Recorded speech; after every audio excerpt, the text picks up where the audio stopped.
tapat, matatag at maaasahan balitang tama at totoo lamang dito sa Pilipinas Network. Magandang araw sa ating mga kababayan sa Pilipinas at sa buong mundo. Huwag kalimutang pusuan ang video, sumubaybay at pindutin ang patingaw upang lagi kayong updated sa balita. Simulan na natin. Isang matinding tensyon ang muling bumabalot sa buong rehiyon ng gitnang silangan ngayon. Ayon sa mga pinakahuling ulat, ginawa na ng Iran na pangunahing prioridad ang kontrol sa Strait of Hormuz na tinaguri ang kanilang golden weapon, higit pa sa kanilang kontrobersyal na programang nuklear. Handang Tehran na harapin ang anumang bagong pakikipagtagisan sa Estados Unidos upang mapanatili ang kapangyarihang ito. Ang estratehikong desisyong ito ay naging mitsa ng panibagong kaguluhan ngayong linggo lamang sa rehiyon. Pinaputukan ng militar ng Iran ang mga barkong dumaan sa kipot ng walang pahintulot mula sa Tehran. Ang insidenteng ito ay nagbunga ng palitan ng putok sa pagitan ng Iran at Estados Unidos, isang mapanganib na hakbang na nagbabanta sa pansamantalang kasunduang pangkapayapaan na nilagdaan nitong nakaraang buwan lamang. Sa loob ng maraming taon, nag-atubili ang mga pinuno ng Iran na harangan ng kipot na dinadaanan ng halos ikalimang bahagi ng supply ng langis sa buong mundo. Ngunit ngayon nakikita na nila ito bilang kanilang pinakamalakas na alas sa pakikipagnegosasyon sa kanluran. Ito rin ang itinuturo nilang dahilan kung bakit napilitan ang pamahalaan sa Washington na wakasan ang digmaan at makipag-usap sa kanila sa hapag ng negosasyon. Hayagang ipinahayag ni Ebrahim Azizi, isang kilalang kasapi ng komite sa Pambansang Seguridad at Patakarang Panlabas ng Parlamento ng Iran, ang kanilang bagong paninindigan. Sa kanyang pahayag sa social media na direktang patungkol sa Estados Unidos, sinabi niyang dapat kilalanin ng Amerika ang bagong kaayusan ng Iran sa Strait of Hormuz dahil ito lamang umano ang tanging paraan pasulong para sa dalawang bansa. Bagamat ang agresibong patakarang ito ay nagdadala ng panganib na magdulot ng pangmatagalang alitan sa iba pang bahagi ng mundo, tila nagkakaisa ang pamahalaan sa Tehran ukol dito. Ayon sa ulat ng Reuters mula sa dalawang mataas na opisyal ng Iran, walang anumang pagtutol o hindi pagkakaunawaan sa loob ng kanilang administrasyon hinggil sa mahigpit na pagkontrol sa mahalagang rutang pandagat na ito. Bagamat may ilang talakayan sa loob ng pamahalaan kung labis na nga ba ang ginagawang pagpilit ng Iran, naging pangkalahatang pasya pa rin ng mga pinuno na walang rasyonal na bansa ang magpapakawala sa ganoong kalaking impluwensya. Ang Strait of Hormuz ay nagsisilbing pinakamalakas nilang panangga at sandata sa larangan ng diplomasya at ekonomiya na hindi nila maaring isuko na lamang ng ganoon kadali. Binigyang diin ng isang mataas na opisyal ng Iran na ang isyu ng Hormuz na itinuturing nilang gintong sandata ay isang bagay na nais bawiin ng kanluran mula sa kanila. Subalit mariing idineklara ng opisyal na hinding-hindi ito mangyayari at imposibleng isuko ng Iran ang kontrol dito.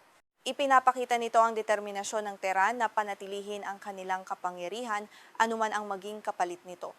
Kung babalikan natin ang pansamantalang kasunduan noong nakaraang buwan na nilagdaan ni Pangulong Donald Trump upang wakasan ang labanan, binuksan nga nito ang kipot para sa mas malayang paglalayag. Gayunpaman sadyang iniwang malabo ang mga salita sa kasunduan patungkol sa kung sino talaga ang may huling kapangyarihan sa pamamahala at pangangalaga sa estratehikong rutang ito sa pangmatagalang panahon. Sa ilalim ng Memorandum of Understanding, nakasaad na gagawa ang Iran ng mga hakbang gamit ang lahat ng kanilang kakayahan upang matiyak ang ligtas na pagpasa ng mga komersyal na barko nang walang anumang bayad sa loob lamang ng 60 araw.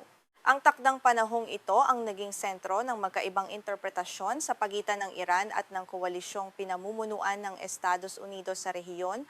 Para sa mga negosyador ng Iran, ang pangungusap na ito sa kasunduan ay nangangahulugang kinikilala ng Estados Unidos ang karapatan ng Republika ng Islam na pamahalaan ang kipot, bagamat hindi sila pinapayagang maningil ng anumang bayad o buwis sa loob ng 2 buwan.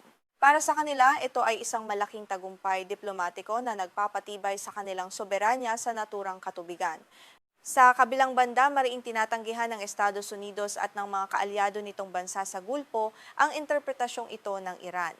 Para sa kanila, ang nakasaad sa kasunduan ay nangangahulugan lamang na dapat padaliin at tiyakin ng Iran ang ligtas na paglalayag ng mga barko para unpayan na lapakas ang anumang pagnangpala. At wala silang karapatang magpatupad ng anumang paghihigpit o gumamit ng puwersang militar upang harangan ang malayang kalakalan sa kipot. Ang matinding paninindigan ng Iran ay nag-uugat sa malalim na kawalan ng tiwala sa Estados Unidos. Lalong lumala ang hinalang ito dahil sa desisyon ni Trump noong 2018 na kanselahin ang kasunduang nuklear, ang kanyang muling pagbabalik sa digmaan ngayong taon matapos sumang-ayon sa tigil putukan at ang biglaang pag-atake habang may nagaganap na mga diplomatikong pag-uusap. Ipinaliwanag ng isang mataas na opisyal mula sa Iran na kung aatras sila sa issue ng Hormuz, lalo lamang hihigpitan ni Trump ang kanyang mga hinihingi sa iba pang usapin. Kabilang dito ang kanilang programang nuklear at ang imbakan ng mga maginoong misil. Ang pagsuko sa kipot ay nangangahulugan umano ng kabuuang pagsuko ng bansa, isang bagay na hinding-hindi katanggap-tanggap para sa pamunuan sa Tehran. Bagamat maraming taon nang nagbabanta ang Iran na isasara ang kipot na kasing dali lamang ng pag-inom ng isang basong tubig, inamin ng mga opisyal sa pribadong usapan na nag-atubili silang gawin ito noon. Natatakot silang magbunga ito ng matinding isolasyon sa buong mundo, magpagalit sa mga kapitbahay nilang bansa sa Gulpo at sa huli ay magdulot ng napakalaking pinsala sa kanilang sariling ekonomiya. Ngunit nagbago ang lahat nang maglunsad ng magkasamang pag-atake ang Estados Unidos at Israel noong ika-28 ng Pebrero na pumatay sa kataas-taasang pinuno ng Iran at iba pang matataas na opisyal ng bansa. Dahil dito, naramdaman ng mga opisyal ng Iran na wala na silang natitirang mawawala pa. Agad nilang isinara ang kipot sa lahat ng trapiko maliban sa kanilang sariling mga barko na naging sanhi ng krisis. Ang pagsasara ng kipot ay nagdulot ng pinakamalaking pagkagambala sa supply ng enerhiya sa kasaysayan ng mundo. Pagkatapos mag-atubili dahil sa epekto nito sa presyo ng langis, gumanti naman ng Washington sa pamamagitan ng pagpapatupad ng sarili nitong blokada sa mga daungan ng Iran noong Abril. Ang palitang ito ng agresibong hakbang ay nagdala sa pandaigdigang ekonomiya sa bingit ng matinding krisis. Sa kalaunan, naging napakabigat ng pinsalang pang-ekonomiya ng blokada sa magkabilang panig kaya napilitan silang sumang-ayon sa pansamantalang kasunduan. Ngunit dahil napilitang ang Iran na maupo ang Amerika sa hapag ng negosasyon sa pamamagitan ng pagsasara ng kipot, naniniwala ngayon ang Tehran na dapat nilang gawing opisyal at permanenteng kilalanin ang kanilang kakayahang kontrolin ang rutang ito. Ayon kay Ali Ansari, isang propesor ng modernong kasaysayan sa St. Andrews University, ang dalawang panig ay nakaramdam ng matinding pangamba dahil sa kagyat na problemang pang-ekonomiya na kanilang kinaharap. Gayunpaman, pareho rin nilang iniisip na sila ang nagwagi sa labanang ito. Kaya naman may paniniwala na kailangan lamang nilang magtulak ng kaunti pa upang makuha ang kanilang mga nais. Sa kasalukuyan, mas nakatuon ang pansin ng Iran sa issue ng Hormuz kaysa sa usaping nuklear. Naniniwala kasi sila na tinanggap na ng Washington ang kanilang karapatan sa pagpapayaman ng uranium at ang pagpapalabnaw ng kanilang mga nakaimbak na uranium na mataas ang antas ng pagpapayaman. Ang isyong nuklear na dating pinakamalaking pinagmula ng alitan sa loob ng 25 taon ay tila naisantabi na muna ngayon. Sa pagtatapos, tumanggi ang Iran na simula ng anumang bagong pag-uusap ukol sa kanilang programang nuklear hanggat hindi tinatanggap ng Estados Unidos ang kanilang buong pamamahala sa Strait of Hormuz. Ang matigas na paninindigang ito ay nagpapakita na ang kipot ay hindi lamang isang daan ng tubig, kundi ang pinakamahalagang panangga ng Iran upang maprotektahan ang kanilang pambansang interes. Ibinabala ngayon ng Iran ang isang mapangwasak na tugong militar laban sa pinakahuling banta ng sanctions mula sa Estados Unidos. Ayon sa pamahalaan ng Tehran, nakahanda silang tapatan ang anumang hakbang ng Washington na naglalayong pabagsakin ang kanilang pamunuan. Ang deklarasyong ito ay nagdulot ng panibagong tensyon sa gitnang silangan habang ang buong mundo ay nag-aabang sa susunod na galaw ng dalawang makapangyarihang bansa. Inihayag ni U.S. Treasury Secretary Scott Bessent na ilalabas niya sa Lunes ang mga detalye ng pinakamahigpit na parusang pinansyal sa kasaysayan laban sa Iran. Kasunod dito ng babala ni Pangulong Donald Trump na papatawan ng mabigat na parusang pang-ekonomiya ang anumang bansa na magbibigay ng tulong o suporta sa Iran. Layunin ng Amerika na tuluyang ihiwalay ang Tehran sa pandaigdigang sistema ng pananalapi at kalakalan. Bilang tugon, nagbabala si Major General Ali Abdullahi, ang Chief of Staff ng Armed Forces ng Iran, na magiging malawak at mapagpasiya ang kanilang aksyon. Sa pamamagitan ng kanilang kahandaan sa lupa, dagat, himpapawid, air defense at cyberspace, lulupigin umano nila ang kanilang mga kaaway.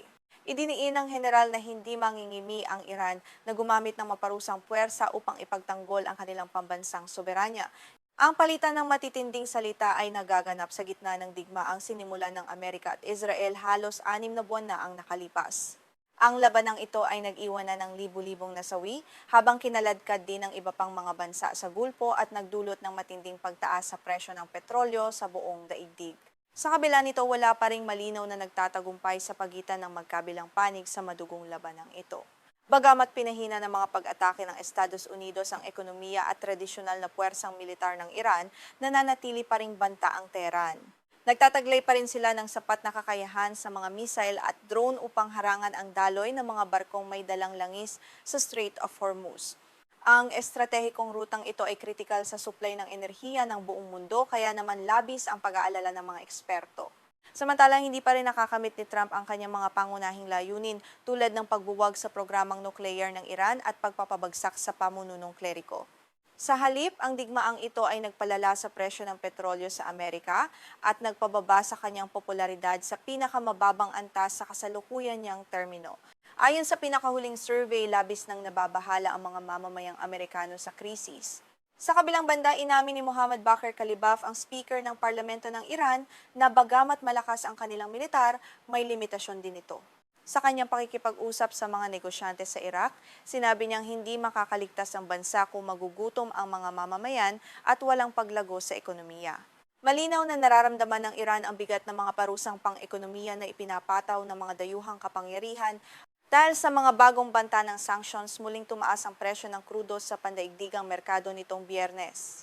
Natatakot ang mga mamumuhunan na magkakaroon ng kakulangan sa supply ng langis sa mga susunod na linggo kung tuluyang haharangan ang kalakalan ng Iran.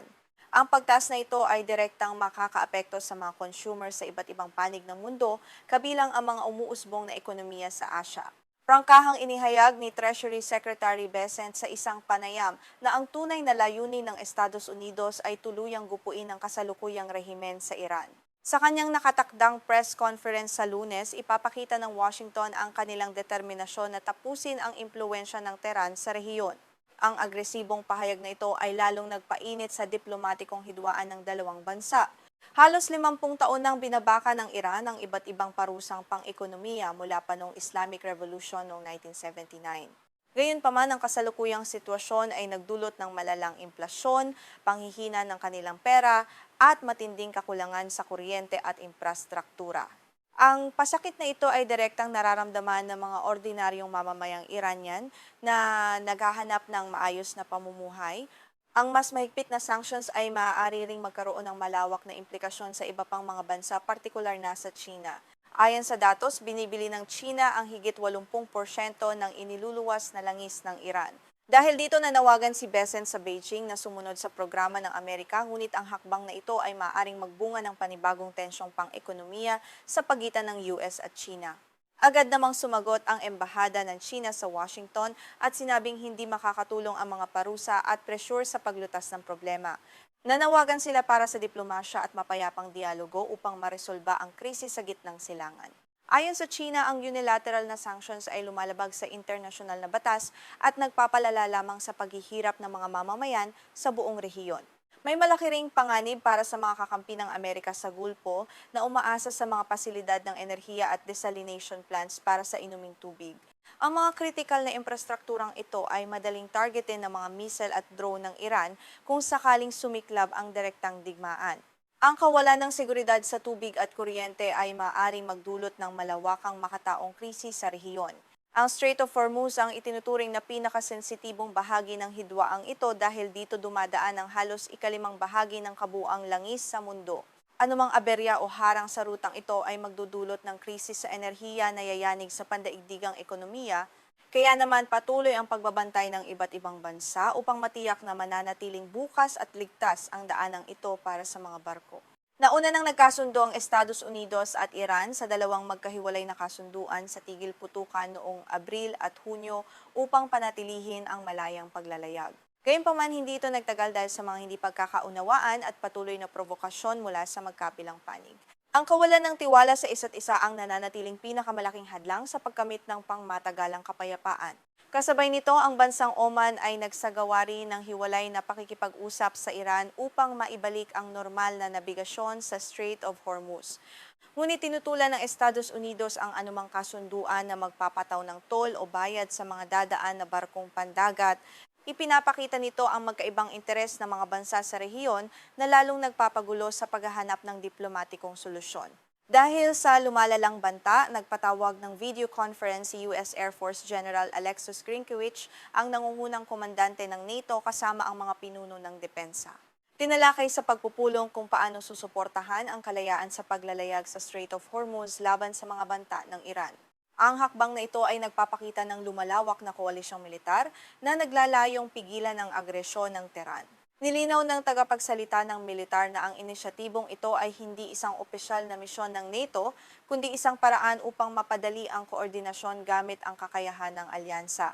Sa pamamagitan ng pagtutulungan ng mga kaalyadong bansa, inaasahang mas mapapalakas ang seguridad sa mga karagatan.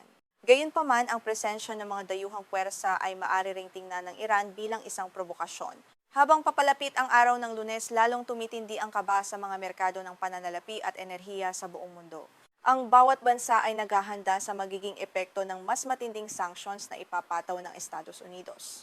Ang labanang ito ay hindi na lamang usapin ng dalawang bansa, kundi isang pandaigdigang hamon na nakaaapekto sa kabuhayan ng milyon-milyong ordinaryong mamamayan. Sa huli, nananatiling nakabitin ang kapayapaan sa gitnang silangan habang patuloy ang pagpapakita ng lakas ng US at Iran. Tututukan ng ating himpilan ang mga susunod na kaganapan, partikular na ang anunsyo ng bagong sanksyon sa Lunes at ang magiging opisyal na tugon ng Tehran. Manatiling nakatutok para sa mga pinakahuling balita dito lamang sa ating programa.